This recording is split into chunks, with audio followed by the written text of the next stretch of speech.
Have you ever wondered whether the biggest royal scandals are not the ones screamed across the front page, but the ones that unfold quietly in inboxes and private conference rooms when the world's attention is diverted someplace else entirely? For years, Prince Andrew, his terrible interview, his lost military titles, and the gradual humiliating deconstruction of his public life dominated the public discourse surrounding the York family. However, it has been reported that recently re-examined records have brought another person back into the midst of that same storm, and this time it is Sarah Ferguson, the Duchess of York, whose name is once again tied to Jeffrey Epstein. Stay tuned to the very end because buried inside this compilation of documents is a single statement, purportedly pennied by Ferguson herself, that has changed public opinion more than nearly anything else related to this entire story.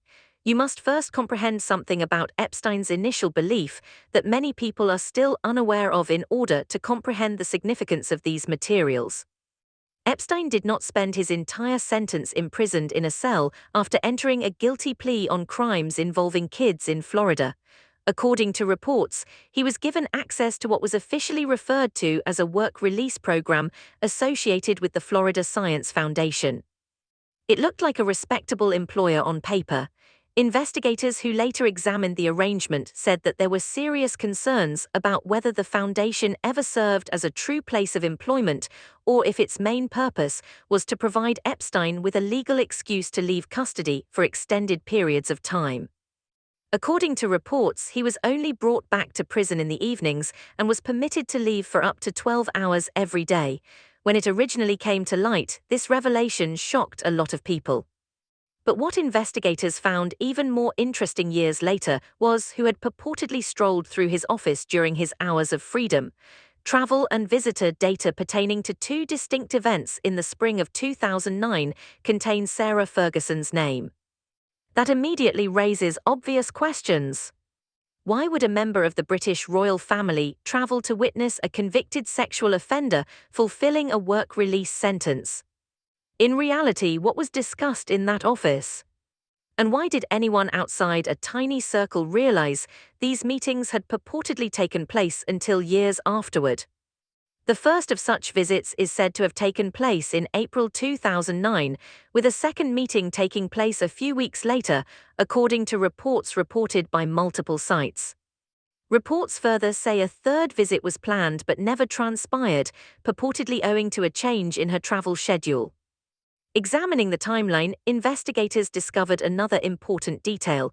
Ferguson was allegedly transporting in Epstein's own car instead of using any typical visitor procedure, which would have made her arrival much less noticeable than an official visit through regular channels. There is no proof available to the public that these meetings were accidental.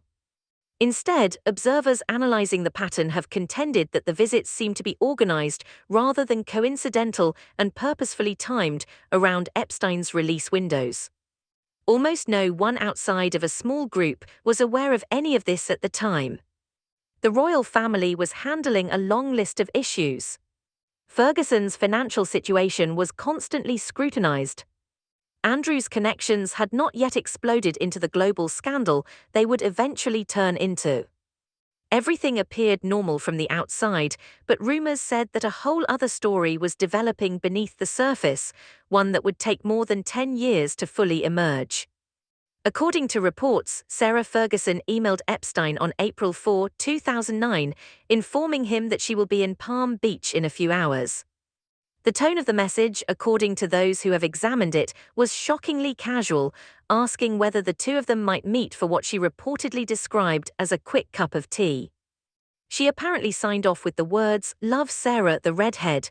For legal scholars who analyzed the email years later, that last remark stood out instantly since it did not read like a message between distant acquaintances. Several commentators described it as warm, familiar, and unusually personal. A subsequent communication from the same year, in which Ferguson allegedly thanked Epstein for his support during what she characterized as an exceptionally trying time in her life, is said to have strengthened that impression. She reportedly said that she thought of him as practically family. That language is used by critics as proof of a closeness that transcends a fleeting social bond. Supporters argue that an email expressing gratitude is not evidence of involvement in anything and that private correspondence rarely reveals the whole story of any friendship. In any case, those two signals made sure the narrative wouldn't just disappear after the meetings. Then followed the statement that, according to investigators, ended up being the most frequently cited line in the entire set of records. Ferguson reportedly thanked Epstein profusely for his friendship and generosity before saying something that would eventually make headlines worldwide. "I am at your service," she allegedly wrote. "Simply get married to me." It's still up for debate whether that statement was intended as a joke, an excessive expression of thanks, or something more genuine.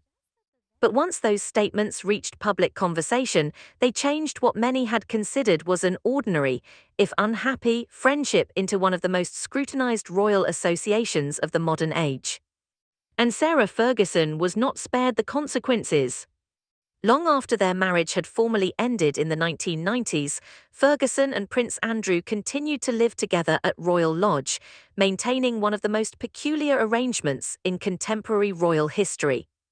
As more of these documents reached public debate, analysts have suggested that the pressure surrounding that arrangement grew increasingly difficult to ignore.